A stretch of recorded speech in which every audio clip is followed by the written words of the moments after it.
All right. Got it.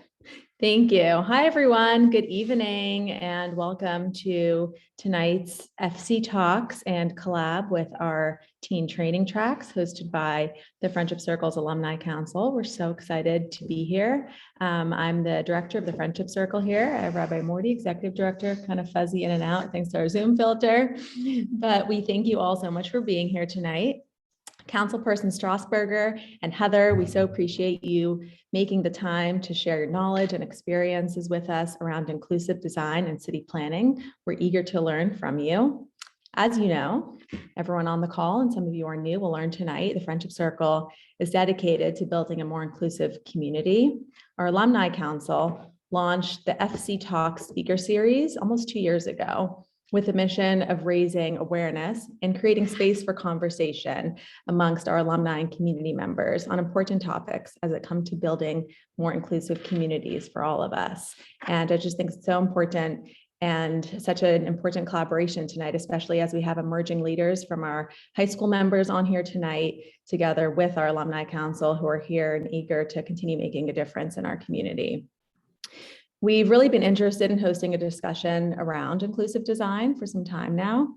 And our training tracks is a similar program that offers educational opportunities for some of our team members who are interested in expanding and developing their knowledge around action items that they can take into their leadership positions, such as advocacy. So it's really comes together tonight with this important topic, and we're really thrilled to have the opportunity to connect all of the dots between advocacy, education, legislation. It's all at the intersection of these areas that we can achieve our shared vision of a more accessible and inclusive community. So thanks for bringing it all together. Thrilled to have such a great team. And I want to thank the Friendship Circle staff who helped put this together. And with that, I'd like to introduce Natalie Bencivenga, a socially conscious journalist and entrepreneur who will be moderating our discussion for the evening. And I will hand it over to you. So once again, thank you for being here and enjoy the evening. Thank you so much. I am so honored to be here. My name is Natalie Bencivenga. And tonight, I'm super excited because I have not one, but two incredible Pittsburghers here to speak on the topic of inclusive design, which is what we're all here to learn about tonight. And if you want to be involved in tonight's conversation, we have the chat going. So feel free to put your thoughts and comments and questions there. And we're going to have a dedicated session at the end of the chat.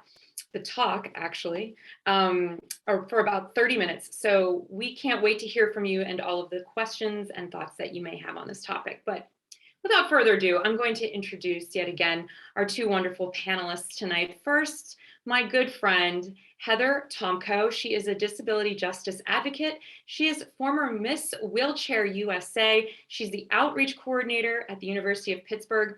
And in her spare time, which I don't know how she has any, she also pens the Heather Report, which is one of my favorite blogs to read. It's all about lifestyle and style, and it's something I look forward to every week. And she's also the founder of The Accessible Universe, which I'll have her speak on here in just a moment. And then we also have the wonderful Erica Strasburger. She's a city council person with a proven track record of working to make our communities accessible and welcoming for all. And she spearheaded some specific projects that we'd like to hear more about as well this evening. So thank you, ladies, both for being here tonight. I appreciate this. This is going to be great. How are you both doing this evening? Doing great. You're doing great. I know.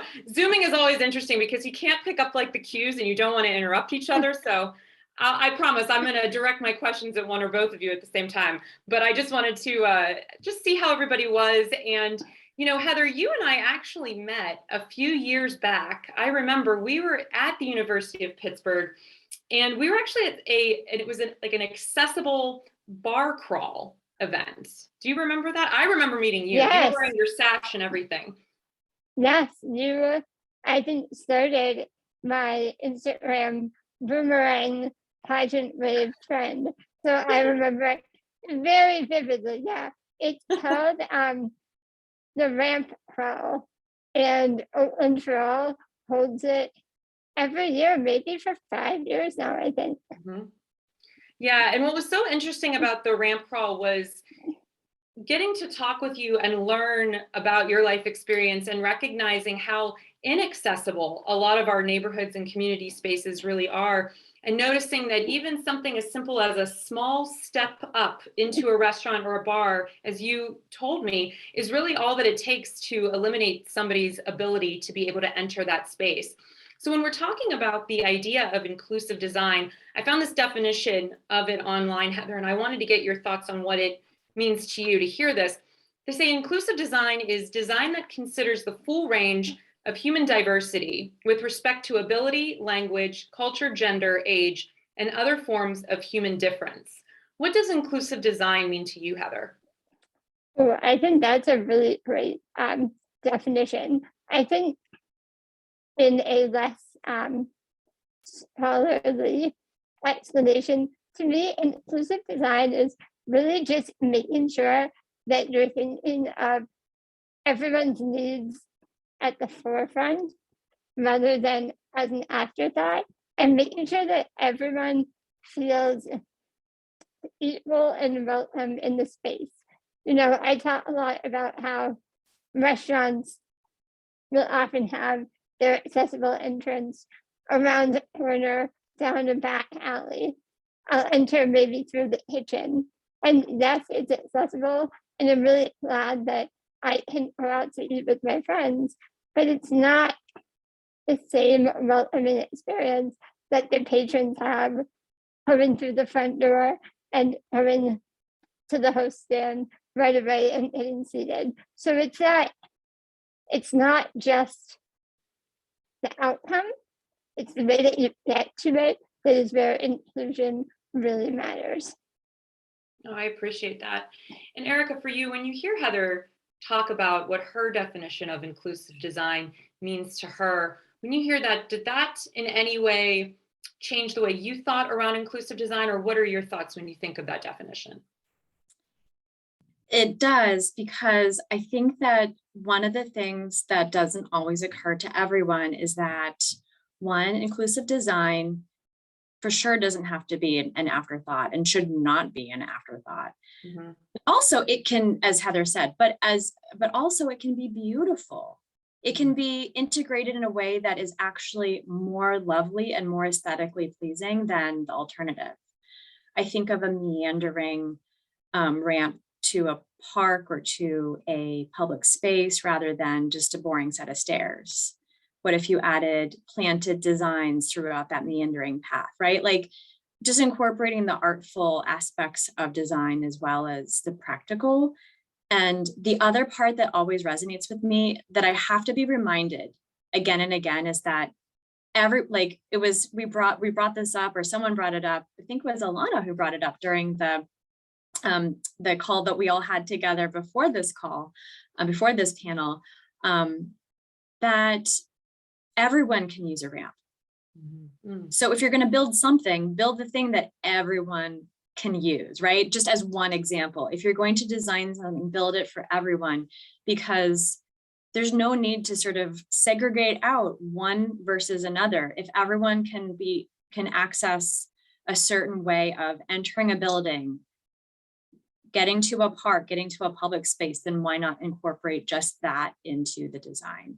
So I think those are two principles that many of us have to be reminded of again and again when we have, the power to do something about it, whether it's advocate or whether it's advocate from different positions of power, or actually pass laws and legislation, or direct city funds or government funds in a certain way. Erica, for you, that was very passionate, and I could tell there was a lot of, you've thought about this, and this is something that means something to you. When was your first experience where you recognized I should be paying attention to this issue, not just for my constituents, but in my life, I should be more aware of this? Did you have an aha moment at any point, or was this more of a gradual realization over time? That's a really good question. I don't think there was an aha moment. But there are a few particular moments in time that I can think of. One is the advent of Oakland for All, which is the organization that sponsors the ramp crawl. I just thought it was a brilliant move to have everyone go and access the restaurants and bars and hospitality areas in Oakland to see which ones truly are accessible to everyone. That was, I think, it wasn't my first experience thinking of this, but I just thought it was such a creative and fun way to get everyone. And I think the first one was billed as, everybody come and test out the ramps if you want to, if you're in a wheelchair, or if you have a stroller, or if you have rollerblades, like everyone come and just make sure that you are, seeing which ones are truly accessible to everybody. But it's a really informative and fun event. I would say that, another moment that really sticks out to me is just how much the boring details of what I think a lot of people consider the boring details of bureaucracy and city workings have real effects on people's lives. So when it comes to, say, as Heather mentioned, that step up to a restaurant that prevents anyone in a wheelchair from accessing that restaurant, they're losing customers, right? And that's not great for them. But also, when it comes to the rules around that, when someone is demonstrating that they are accessible and meeting the standards of the Americans with Disabilities Act, which is a federal act, they're not given guidance as to what would be the most prudent thing to do first. So they might start by putting in the accessible restroom. But if there's a step up to the restaurant, then the person who's going to be using the restroom can't even get in. So it's things like that people at all levels of government need to help to, I think, remove roadblocks to the people who have the best of intentions, the restaurant owners, the planners, they need to remove roadblocks. And that was a big aha moment for me too, is just how much we all need to be, again, like putting into the forefront, incorporating into the process accessible design, and not just making it either a checklist or some sort of alternate consideration. I wanna jump off of that for a minute, because I think Erica pointed out something really important that people often don't realize, which is that the ADA is federal law, but there's no one charged with enforcing it. So businesses are required to follow the ADA and to make their businesses accessible, but there's no one that comes around and says, oh, hey, you follow the law, you didn't go back and fix it. So the onus is then on disabled people to follow up with the businesses who often did have the best of intentions. They don't know what they did wrong. They're not trying to exclude people, but they don't know what they should have done. And then they feel defensive when someone does file a lawsuit, because that is the only option to get this corrected. So it puts this system in place where you're constantly fixing accessibility instead of making sure it's in there from the outside. And nothing will ever be perfect for everyone on the first time. Changes will have to be made, things happen, that's fine. But it really is this confusing system where people don't know what they should be doing under the ADA, and then they really do feel on the defensive when they have to correct it. Yeah, and Heather, that's a really, really good point as well, because there isn't a lot of real education around this topic. I mean, there's great panel discussions like the one we're having tonight, right? But there's not a lot of communication around this topic. And I remember when you and I were chatting the one afternoon, and I thought about you actually the other day when it was snowing a lot. And I remember you telling me how challenging it is to get around in your chair when it is snowing like this. And also when it's not, just utilizing sidewalks in Pittsburgh. As we all know, you have to be very careful where you're going because it's easy to trip over root of a tree, like uplifting the sidewalks here. So for you, when you see all of these barriers that you just talked about, where people aren't even necessarily aware of the issues, and then you have to become like, litigious, to deal with them. What are other things that we can do as community members so it doesn't have to get to that point? What are ways that we can intersect, communities can intersect, that are healthy and constructive, so that people can understand the need, the importance for not just one community, but for all communities to have these inclusive designs in place?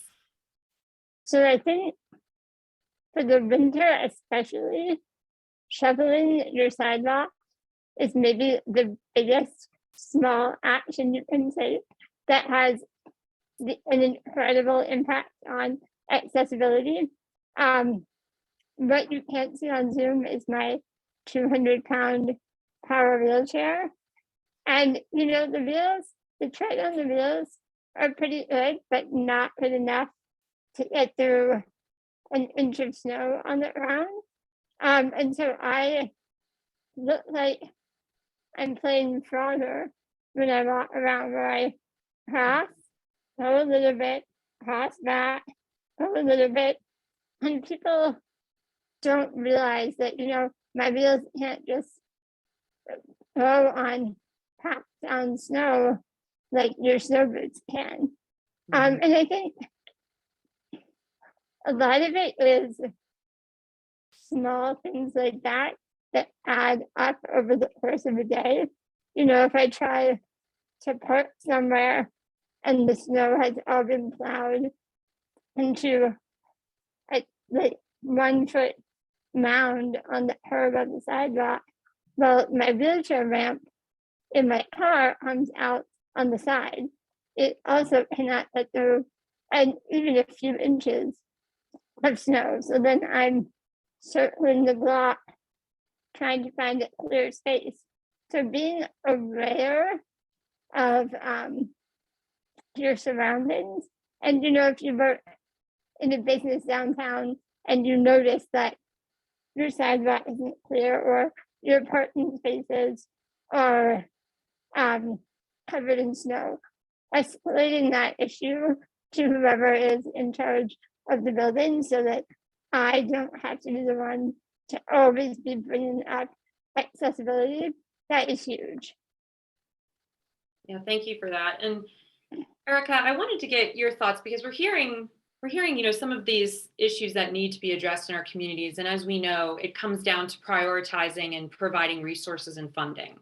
And I can't help but think of recently, I don't know if anybody heard or not, but a bridge did collapse in the city. I don't know if anybody was aware, but for me, this seems like this could be a good time to address the needs of community infrastructure. And as we're planning for the future of what that infrastructure looks like, how can we be assured that our politicians and policymakers are including that type of design into future plans? What are some steps from your perspective as a council person that you can take to ensure that these priorities get funded with inclusive design in mind? How does that work?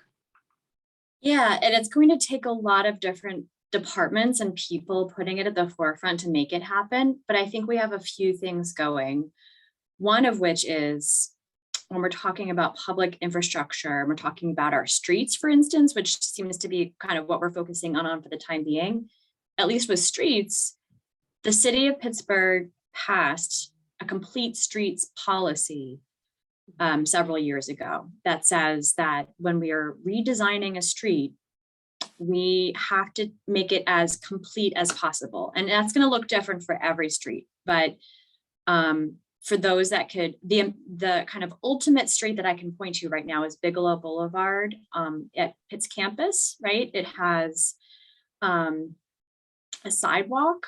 It has tree pits with rain gardens in them. It has a few places for people to park and for access vans to park. And it has lanes for driving, and it has a safe crosswalk in the middle rather than closer to the end of the street. That's what's appropriate for that street. So we do have a mandate to follow the complete streets policy. And that's a start.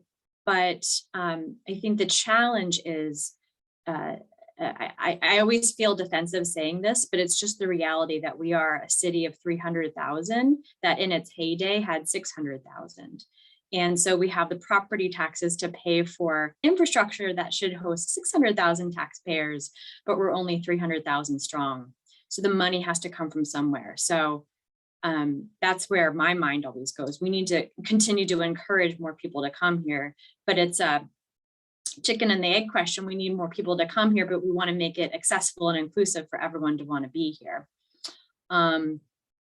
The second part of that is, that's where partnerships with other levels of government are really important. So for instance, the infrastructure bill that recently passed is a really, really good start, a very important start. And cities are going to have to go after grant funding for those projects. It's not just going to flow to us like other pieces of legislation that have been passed at the federal level. We will have to look at the bill and say, we want that, and we're going to go after that grant. We want that, and we're going to go after that. So that's an opportunity for cities to shape what types of money they're going after and where they're going to spend it. The bad news is that the infrastructure bill only covers about 10% of our nation's infrastructure needs.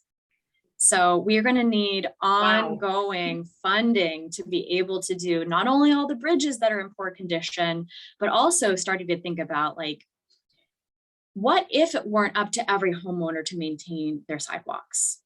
What if we could get to the point where we were actually proactively replacing the sidewalks and had a fund to do so, and had just as we're investing in new street, I wanted to say street sweepers, that's not the right word, snow plows for our streets, we're also investing in, at least for the business districts, some sidewalk sweepers as well for the snow, so that it wasn't just about the,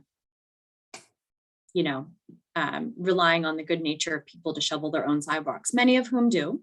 But I get my little slice of that experience when I'm pushing my kid to school in the stroller every morning, and half the time I'm walking in the middle of the street, because even though the stroller also has pretty good tread, it can't go over all of those, unshoveled sidewalks either. So, like, that is, when you asked about an aha moment earlier, that's another one in my mind where I'm getting a little slice of an experience of, this is what, this is the daily life for someone who is in a wheelchair. So that was a long way of saying, I think that there are challenges, but also opportunities around funding sources and ways to direct the funding so that it is really equitable, and that our city budget, but also the money that we're going after at different levels of government, is equitable in intersectional ways, and with accessibility being one of those ways that we're prioritizing. We're prioritizing accessibility in our streets, in our parks, in our public spaces, and to the extent possible, then setting a great example for, and in some cases, legislating what private businesses and schools and other places do as well.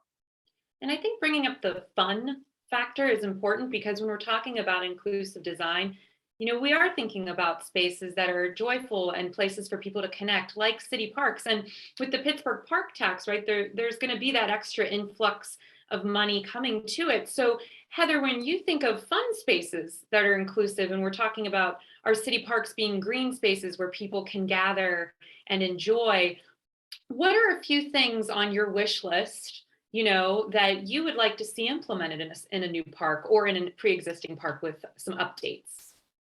Sure. So before I talk about the parks, I just want to mention, you brought up these fun spaces, which is why I think activities like the ramp crawl are so important. I think people still focus so much on, making sure disabled people have access to a job and to healthcare. And that is very important, don't get me wrong. But when I think of my life, it's not just my job and my medical care. It's those fun things that you do with your friends and family.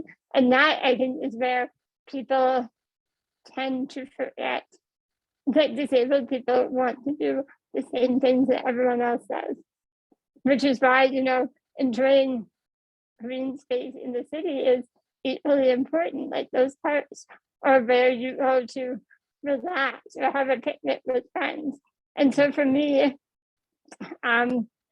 using a wheelchair, it's all about kind of the terrain and making sure it's just like Eric mentioned with a stroller. My wheels it's stuck on gravel, just like a stroller's wheels will, and you definitely want to be able to take your young kids out to the park. So it's about making sure that things are smooth, like mulch or some other texture that doesn't feel like you're being jumped up and down every time you try to move forward. Definitely the more gentle slopes and hills rather than very steep inclines that my wheelchair just can't handle. And then you also want to make sure if you have tables or benches throughout that you think about where someone with a wheelchair might sit at those spaces.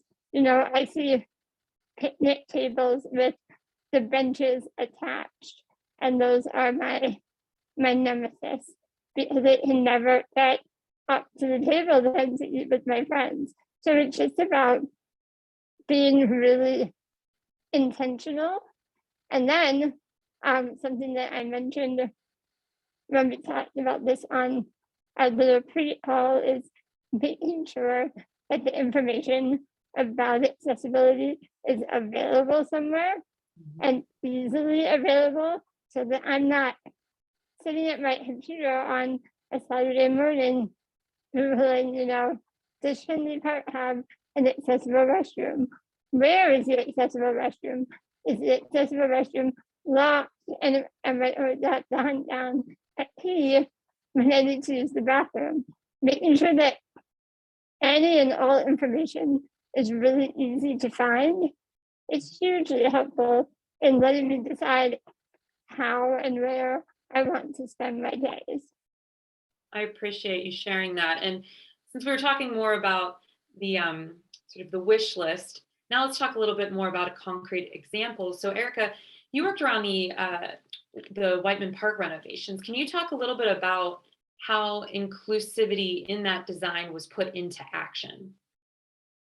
Sure. So Whiteman Park in Squirrel Hill was due for an upgrade after many, many years of sort of lack of maintenance. And, I really give credit to Dan Gilman, who was my boss at the time. I was his chief of staff and he was a city councilman, and decided that he wanted to, invest in it and start the project and start the public process. But if we were going to do it, we were going to do it right. And so really be intentional about as many aspects about it as possible. So, and there was a robust public process as well. And so I think that was helpful because we got the viewpoint of not just, 14th Ward Baseball Association and Dynamo Soccer, but also parent advocates for children with disabilities, right? And so that was an artists who wanted to make sure that our 1% of city funds for projects included that mandate was being met.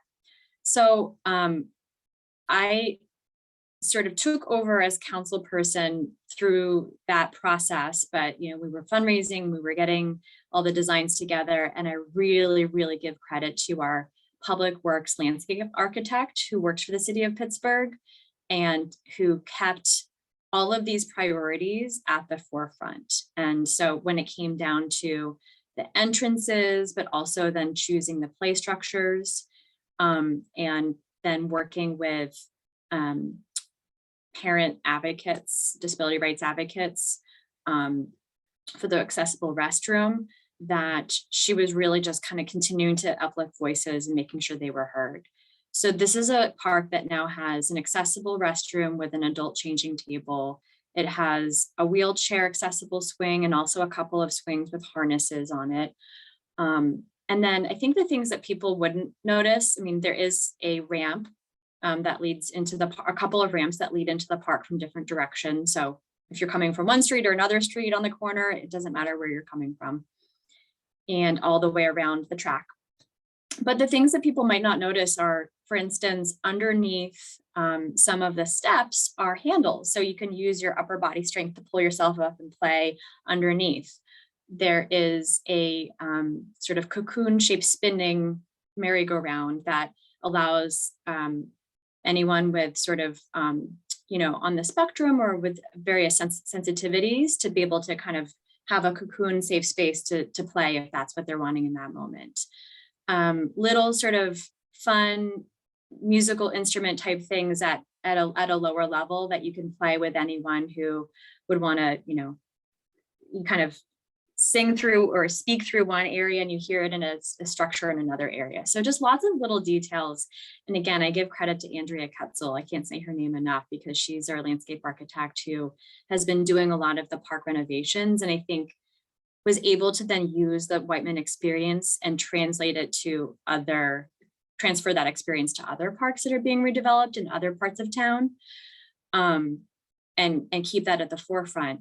That said, it's not baked into our policies. It is because of people who are aware of it and are continuing that institutional memory and knowledge. So that is the challenge that I see, is how do we take that, expand it, but also expand it into places like, Shenley Park or Frick Park that are already there, but might be pouring the gravel down onto the path and making it inaccessible by virtue of just trying to repair a trail. And as Heather said, I think it's so important, and this is like on my to-do list now, is how do we publicize more of what the city is doing in this region in a really easy to understand one-stop shop way, which will accomplish two things. One, preventing Heather from having to search for what park has the accessible bathroom and, table and path on a Saturday morning, because they'd already be there. But two, would be showing the city's leading by example, and might be inspiring both individuals, but maybe business owners and others to think about this in their daily lives as they're as they have the power to affect changes in their lives too. I just want to call out, highlight specifically the adult changing table that Eric mentioned, because I think, bathrooms are a weird thing to talk about, and it's even weirder for me to get excited about a bathroom, but I was hearing about that. I think it's one of those things that when you don't have to think about it, you take it for granted that there will be a bathroom that you can use. But I have probably been in every public space in Oakland, because I used to work on campus at Pitt rather than from my own house. And I could tell you about the bathroom conditions of every museum, library, Pitt building, and Starbucks in the Oakland area, because it is very hard for someone who is not disabled to realize all of the intricacies that go into getting in and out of your wheelchair and using the bathroom. And the ADA certainly has requirements, but that's kind of the bare minimum. And so I truly take pictures of bathrooms with adult changing tables. They're so rare and they're so helpful, and you just feel so much less stressed knowing that you don't have to limit what you're drinking when you're out, because there's a bathroom available to you if you need it. So it's those things that sound so obvious in retrospect, but are so hugely life-changing when they're implemented well. Yeah, and it's that whole concept of nothing about us without us, centering the people that it impacts at the center of conversations and having them lead. So you are such a leader in this space, Heather. And when you're talking about being an advocate, what do you do to help yourself prevent burnout? Because it must just take a toll emotionally after a while to have to always be the one that's educating. And how do you take a step back and take care of yourself? So I think, first of all, I definitely have learned to kind of pick my battles. And even friends will say, oh, why don't you contact this person about this? Like, that's not right. It's just you learn that some battles you're passionate about fighting, and others you might know are wrong, but I can't be the person for every single situation. It's just it's too much. But then I also kind of try, I think, with my blog to make it fun for me. So maybe I'll talk about how I found a dress that wasn't intended to be, adaptive, accessible clothing, but it was. And so it's a way for me to kind of intersect disability justice with style and have fun with it. And so it's about knowing when I need to take something seriously and really advocate passionately, and knowing that I can take this step back and approach it in a fun way that lets me kind of express myself a little more creatively.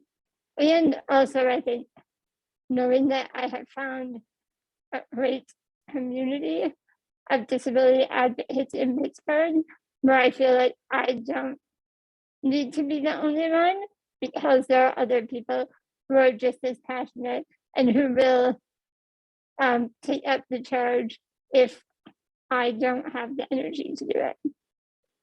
That is so appreciated. Yeah, and Erica, I like to use the word accomplice, not ally, because like I feel like when you're an accomplice, it's the person that's really in the trenches with the people fighting, right? An ally sort of stands over there. But as a true accomplice, when you hear Heather talking about, how she needs to sort of protect her energy and take a step back from time to time, how do you deal in the community when you're trying to promote and advocate for change in our public spaces, when you're met with resistance from community leaders or people that just don't see the necessity, or say that's going to be too expensive, that's going to be too hard, not enough people are going to use it? How do you deal with people not necessarily being on board right away with inclusive design? Yeah, no, it's a hard question, because it does happen a lot. And, first, just I think the hardest part is just to remember that you do have to meet people where they are, because what I've learned the hard way and sometimes the easy way is that if you start in on them in a way that makes them feel defensive, it's never going to change. They're just going to back themselves into a corner. And so, recognizing that two things could be true at the same time. It could be necessary for them to invest, let's just say in the case of a restaurant owner, invest in making a truly accessible restaurant for everybody. And it might also be the case that doing it is going to be really expensive for them. So when we can start to see them as a human, see them as a place where you are empathetic to their needs too, then we can work as accomplices together to figure out, to move to problem solving mode. And that's what I try to, you can't get there immediately, but I try to drive towards that rather than confrontation mode, because once you're in problem solving mode, they might come up with a solution to the problem that I never would have thought of, or, you just have more people on your team then. It doesn't always work. There are always going to be the hurdles. And I think the harder hurdles than a human are the ones that are bureaucratic. So that issue I mentioned before about, not giving guidance to retailers and business owners about what step to prioritize first, like the front door step or the ADA accessible restroom, it is actually, there's a disagreement among policymakers as to whether this is a state function or a city function. And when lawyers are arguing with each other, it's intractable. And so all you can do is just keep going and say, okay, well, if we can't do it at the city level, let's try to do it at the state level. Let's advocate at the state level. Okay, that's going to take years, but let's keep going. And you just keeping the momentum and the energy up for those kinds of long-term fights while you get the short-term wins is, I think, the balance for both advocates or for someone who honestly used to be an advocate, but I still try to practice advocacy in my position as well. I think that's really important. And for anybody that knows me, I like action steps. Okay. I like to be able to say, all right, we've talked about this, but now how can we jump in? How can the friendship circle, all of the amazing people on this Zoom tonight, how can we jump in and do things besides read the Heather report, which is definitely an action item and should be on everybody's to-do list after this. But what are some other actionable items that community members can take? So for example, if there's a space that, you know, I'm out and I notice, knowing Heather, having talked to Heather, having done research and learned things on my own, that, oh, this is not an accessible public space. Who can we contact in our, you know, in public office, or who do we talk to so that we can help to remedy these things? Is there a place to call? Is there even a hotline to call or somewhere? So you can always start with 311 if you're in the city of Pittsburgh. And 311 is great for a lot of things. And for some things, it's not so great. So that's where you can always start with 311. And no matter what, I would always start there, because if you escalate up, they're going to say, did you report it to 311? So I would always start there, get the number that the case number that they give you.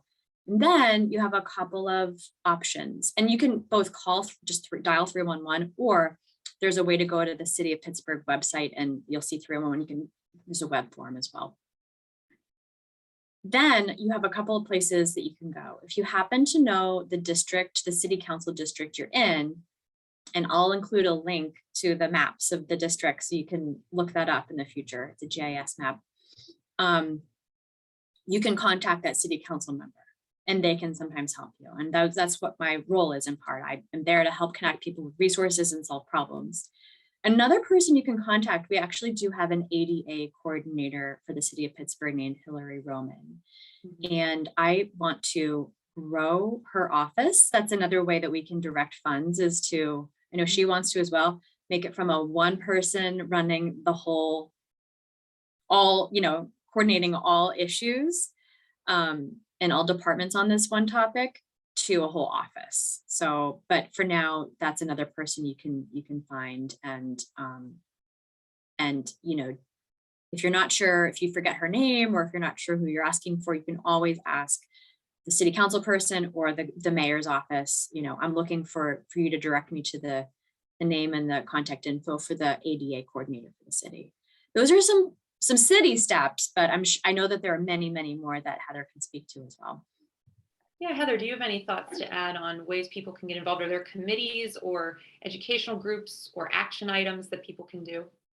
Sure. So there is a city council task force, the full name of which I'm going to get wrong now, on people with disabilities, for people with disabilities, that's meeting virtually right now once a month, which is open to everyone. But I think my biggest suggestion is, I mean, if it's a business, talk to them directly, and you can do it kindly, but you don't need to be confrontational. But, you know, if you're out for coffee and you realize there's a step, say, hey, did you know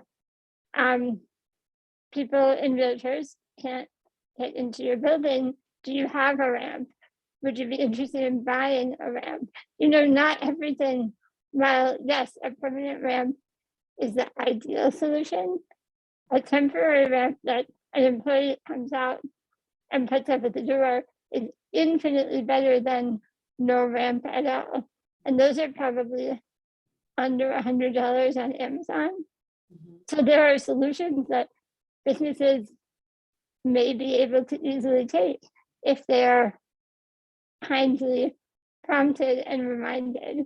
And then I think my other suggestion is, in your own lives, in any committees or organizations you're involved in your own places of employment, encourage hiring or bringing in people with disabilities to work, to join the committee, to join the organization, and make sure they have power and aren't just in there to be seen, but are actually heard and listened to. I think the best change often comes from the inside out when people are just included and welcomed and not tokenized. And sometimes it will mean that you really have to go out and search for people who are underrepresented. They're not just going to come show up at your door and say, hey, let me in, please. I'd like to join. You kind of do have to go out there and really try to increase diversity and increase intersectional diversity too. You know, my experience as a white disabled woman in Pittsburgh is definitely different than a Black disabled person in Pittsburgh.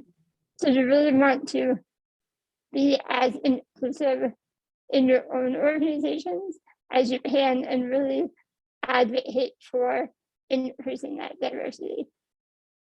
Thank you for that. Wow, this was such an incredible conversation. I know I've learned so much, so I just want to thank you both so much for sharing your perspectives and your advocacy work on this topic. And I was looking at the chat and there were a few questions, and I want to make sure that we have enough time that everybody can talk freely and ask those questions. So I'd like to pass it over to the crew, and if anybody would like to handle the questions, I'd be happy to let that happen. Unless you want me to do it, I'm happy to do it too. Natalie, I posted them in the chat if you want to ask the ones that were posted throughout, and Sure. then maybe we could open up the floor to questions in real time if anybody has them. That sounds good. So let's just start from the top then. So Heather, earlier on in the conversation, we were talking about going beyond sort of the minimum requirements. And this was from Alana. And she said that was such a good point. She said, how can we help educate business owners about inclusive design? And I know you had just sort of touched on that with the idea of talking to them directly. Is there anything else that you'd like to add to that?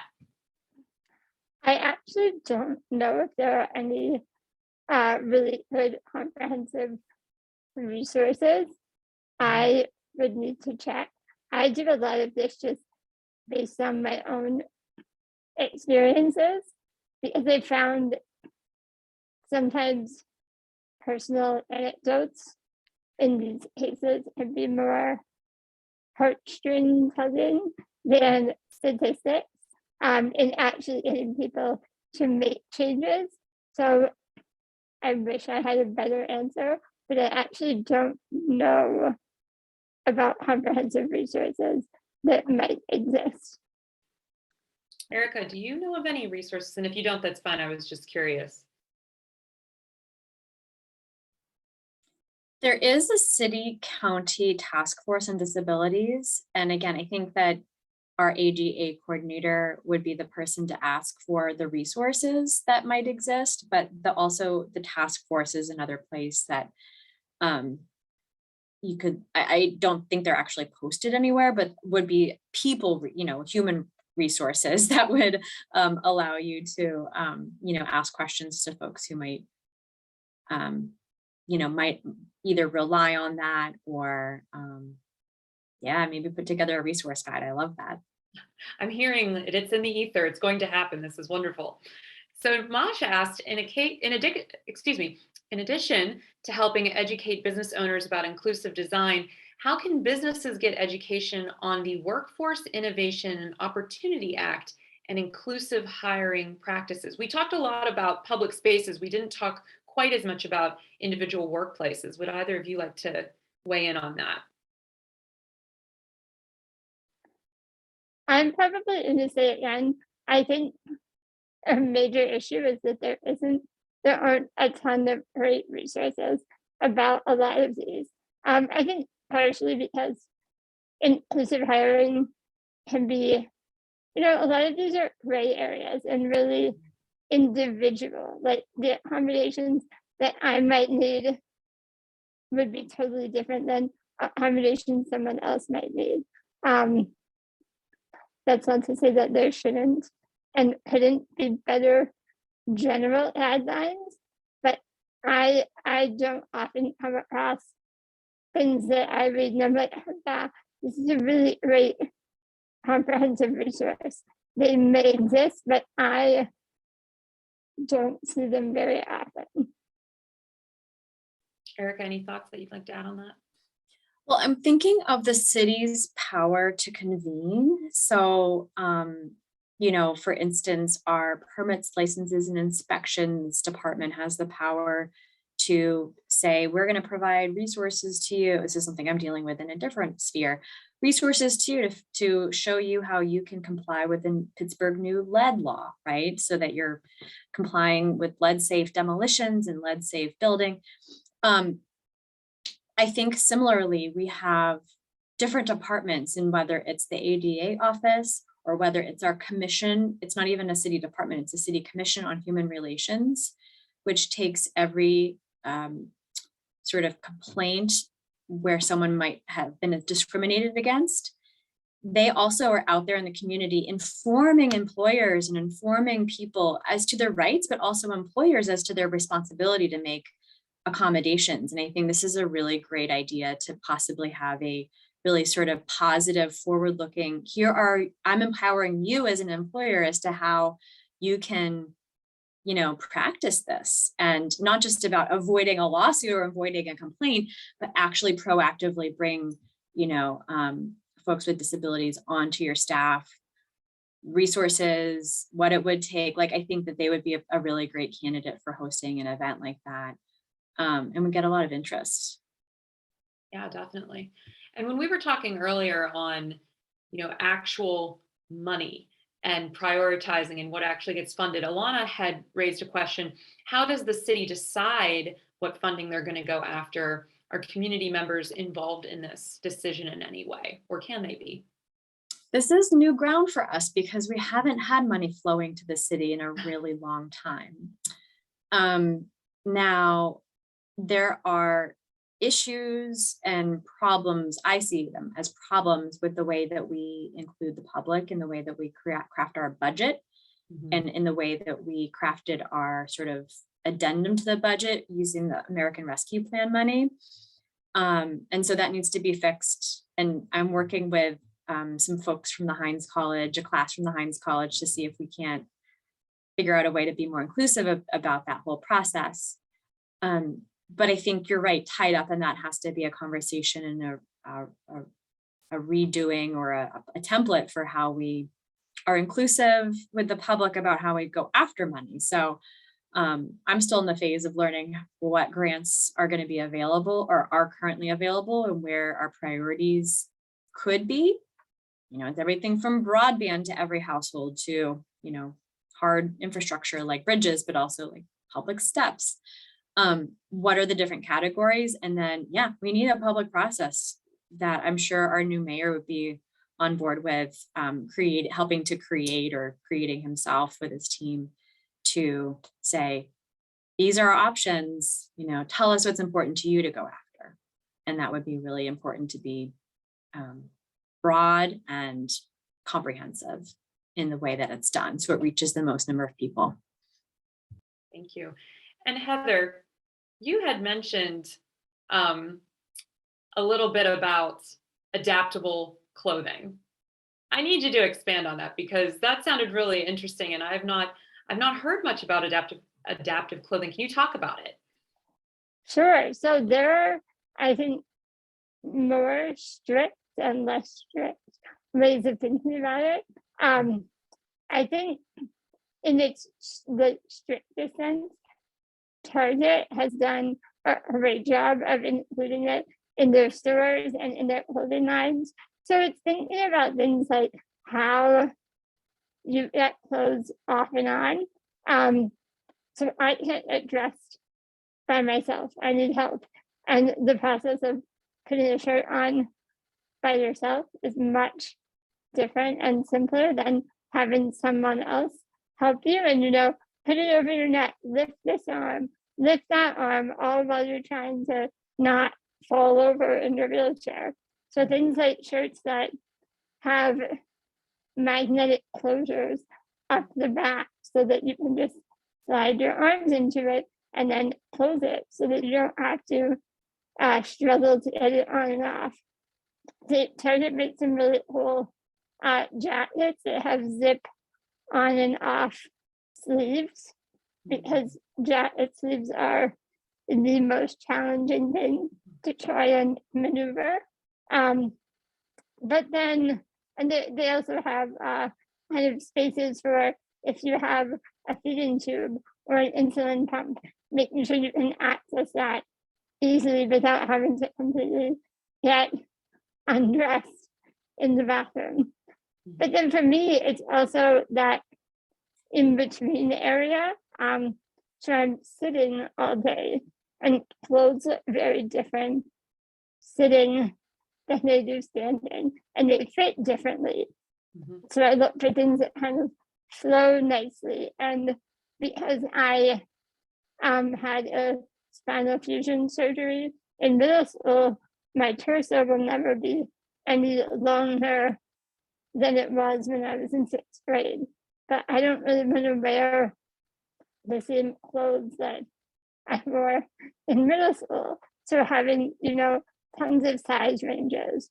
Or I love that smocking on dresses and tops is in now, because that's super adjustable and adaptive, and it really works on many different body types. So it's about hitting it on and off, but also how it fits while it's on. Thank And you. I'll stop before I give you an entire lecture on clothing, which obviously I do. But it's just those little, I've become a very good online shopper because I have to know what will work and what won't work on my body really easily. No, thank you for sharing all of that. And Drew asks, how can teens get involved? I think sometimes these avenues aren't so kind to people under 18 bringing up these issues. What kind of momentum can we build in schools? And I love hearing that kind of commitment from young people in particular. Erica, would you like to share your thoughts on that? Yeah, I mean, I just think of the power of this generation that are, teens and early 20s right now is powerful. And believe me, I love to talk about age because I think that we're all powerful at different ages. So I am going to be 40 this year. And believe me, people my age are listening to teenagers and folks in their early 20s because y'all are able to organize and really making a big splash and a big difference. So I would say if it's something that you care about, then, find other like-minded folks in your school and organize a meeting, a conversation, just a meeting of the minds to sort of talk about the issue, what's important to you. And then my advice is to always start with something that is like tangible in a short amount of time, because people eventually graduate school and you don't want to focus on something that's going to take 4 years, but start with something tangible, a small win, and then you can build your movement from there. I think that it's just the options are limitless, but if you start with something small and then you use that and the power of the momentum from that one win to just allow a message to reverberate to more people, it will get to students, but it'll also get to teachers, administrators, parents. I mean, everyone will start to pay attention to it. That would be my suggestion. And you can, if you're smart about it, you can, you can choose an issue that is going to naturally engage lots of different people while you're advocating for the change. And I think you can also build it into whatever organizations you're already part of. If you're in, it's been a while since high school, so I might get the name of the extracurriculars wrong. But if you're in a debate club and you're debating on a stage, ask if there's a ramp to the stage. Do they know where it is? If you're planning, I don't know, a march, a dance, anything, do you have a sensory friendly space? If it's a concert, do you have a space where people who use wheelchairs aren't going to be staring at the backs of people's heads instead of the stage. You can really incorporate all of these things into any of the organizations that you're already in, and then that will kind of spill over. I think it may not be immediate, but one person will see it and be like, oh, hey, that's cool. I should take that to math club, you know? And it slowly makes its way across the school, all because you said, hey, is there a ramp to the stage? Mhm. Thank you for that. And I think our last question that I see is from Abby. And they said, in schools, especially within Pittsburgh public schools that I'm seeing, at least at Allderdice, there is a lack of knowledge about the difference between complete unity, inclusion, and tokenizing. How can we make sure that organizations not directly related with city politics like schools are being properly educated on these differences? And as a student, how can I best make a direct impact within my school and district? And this sort of follows the thought train of what you both were already talking about. So when we're talking about the impact, Erica, that you were saying that young people can have on community, even just this question to me is just so thoughtful and sort of sometimes light years ahead of what we sometimes do here in public discourse about caring about whether people are not just being tokenized and centered for show, but actually included. So how can we continue that energy with the work that we're doing in our communities outside of schools too? Well, I think that, oh, go ahead, Heather. No, you go can go ahead. I was just gonna say, like as Heather said, leading by example is one of the most powerful ways to start. So whether it is in the club that you're already part of, or the group that you're already part of, or starting a new one, then you have sort of a foundation on which you can, that you can build off of. And then you have the credibility to maybe say, go speak at a Pittsburgh Public School board meeting and talk about your experience and what you've done. That's a huge audience of people who set the budget and the policies for Pittsburgh Public Schools. I don't know how every school is organized, if there's a forum for direct interaction with administrators, faculty, staff, that sort of thing. But those are great opportunities too, where, especially if you have either anecdotes or experiences or successes that you can share to show how it's done now, how not to tokenize, how to actually make it inclusive and like intersectional. I think it's nice to have something to point to rather than just saying, here's my concern and do something about it, right? Just taking the lead yourself is so powerful. Mm-hmm. And we do have one more.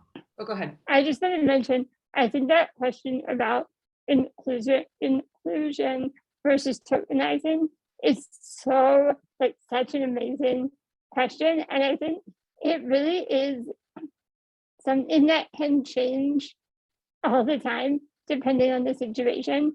I think the best thing you can do is make sure everyone is invited and you really try to make everyone feel welcome. But if there's an accessibility issue or question, don't just say, oh, that's, Sarah's in a wheelchair, so let's let Sarah handle that. You let people decide if they want to be involved in that aspect or not, but you make sure that they know that you're thinking about it and that they're welcome. And I think that's the biggest difference, where you're not assuming that just because someone uses a wheelchair, that they must be interested in disability justice and advocacy. But the fact that they know they're welcome there will do a lot to make them feel included. Mm-hmm. Alana just asked an interesting question. All right, here we go. I often see scooters blocking walkways, mindlessly parked or thrown on the ground, blocking entrances to buildings. So when we talk about inclusive design and accessibility, I'm curious if the city's aware of this, and if so, are there any conversations underway about how the city can help manage this, like how we have the bikes have those specific docking stations, etc. Erica, thoughts on this? Yes, I took a lot of questions on scooters when they were first kind of foisted upon us in the city. Just as a little bit of background, the city went into contract with one scooter company because if we hadn't, the state law that passed would have allowed any scooter company to operate in the city of Pittsburgh. So we tried to rein it in by just saying, no, we're going to have an exclusive contract with one, so we have more control. So that's one thing. Second, it's a huge issue. And I see it all the time too, of, a scooter that's just like haphazardly thrown across a sidewalk, across an ADA ramp, like it's terrible. So you can always move it yourself, but that's not possible for everyone to do because they're very heavy. Mm-hmm. It's really important. And I agree that this is it shouldn't be the responsibility of us to police other people all the time. But one option you have is to find the barcode number on it, like the ID number on the scooter, take a picture of it, and then like report that to 311. That will be sent directly to Spin, and Spin, the scooter company, will make sure that they'll verify, they have like records to make sure that they understand that it was the user who put it like that and not some random person, because you have to take a picture of the way that you parked your scooter to be able to get them to stop charging you and your credit card. So they have that photo evidence of what that user used to to park their scooter. And the first time that something like that is reported for a scooter user, they get a warning. The second time it is a fine. The third time, after 2 warnings, they will have their account suspended for a period of time. And if there are further infractions, they'll have their account suspended permanently. So whether or not that's working properly, I'm not sure. I have to check back in because that was like how it's supposed to work. But I think it's going to be really important for us to take stock of this. This is a pilot project for 2 years. And after 2 years is up, to take stock of it and to say, is it worth it? Like, is it worth the additional trips that people are taking by scooter rather than by some other mode? And are we doing enough to enforce not only, with the people who are doing that, but also with the company, and to also, can we employ some more staff to help with that, even if it's not just relying on the company to police itself as well. I think that those are some of the things we can do, but it's a tough one. It's a tough one. And I think I personally hate when they're out in the middle of the sidewalk, but I can also see the flip side of, for someone who maybe can't easily walk long distances, for them, that is a mobility aid. So it is this really nuanced issue, and it really is more the figuring out the right way to enforce it than just saying, oh, this is new and people are using it badly, so I don't like it, let's get rid of it. And there is always some period of frustration in times of new things and change. Everyone freaks out, but there are ways, I think, to remember that what is annoying for someone is helpful for another person, and that you just need to hit that balance of the right way to make it the most accessible for everyone, and that will change over time. Mm-hmm. Yeah, no, thank you, Heather, for putting such a compassionate lens on that issue. I don't see any more questions. So Heather, I'd really like to just end this conversation with just your final thoughts on, having had this conversation with this group and exploring this topic, what is it that you hope for Pittsburgh in its inclusive future for the next, let's say, 5 years? What do you hope to see? I think I my biggest passion is kind of making sure accessibility isn't an afterthought. So it's when we have, I think the city is going through a lot of exciting changes and expansions. I've lived in Pittsburgh my whole life, and it's a very different city now than it was when I was 10 years old. So I think my hope is just that we keep remembering to include people with disabilities, and not just their needs, but actually include us, whether it's on a commission or hiring us as a consultant or whatever way best fits each kind of new project, but really being intentional about that so that, when we have a new playground, they all turn out as well as that park did, and not just we have this one really amazing park and anyone who needs accessibility needs to go there, so that we really keep scaling these things and expanding, and that they do become the default and the norm rather than the outlier. That's wonderful. Thank you so much. And Kara, I love that comment. Something that we talk about at the Friendship Circle a lot is that accessibility does not equal inclusion, and that extra steps are necessary. Thank you both so much for taking the time to chat with us tonight, and for everybody who came out and participated in this conversation. All of your thoughts and your comments and your questions were so appreciated. So I just wanted to thank you for the opportunity to get to moderate this panel discussion tonight. This was such an honor. Yes, Natalie, thank you. And everybody, if we want to just give like a quick round of applause, virtual round of applause to Natalie, Heather, and Erica. This was such a fruitful discussion, and I feel like it was so pertinent to kind of what's going on in the world and what's been going on, in our own spaces lately. So thank you so much. Before we go, I do want to take a little bit of a group selfie, if you're down with that, just so that we can document this night. So you don't have to, if you don't want to be part of the selfie, you can turn your camera off, but I'll count us down from 3. So let me get it ready. And I have to take 2 because there's 2 pages of us, which is really exciting. So here's the first one. Ready? Wait. Okay. 1, 2, 3. Cute. Okay, we're doing one more. 1, 2, 3. Awesome. Thank you guys.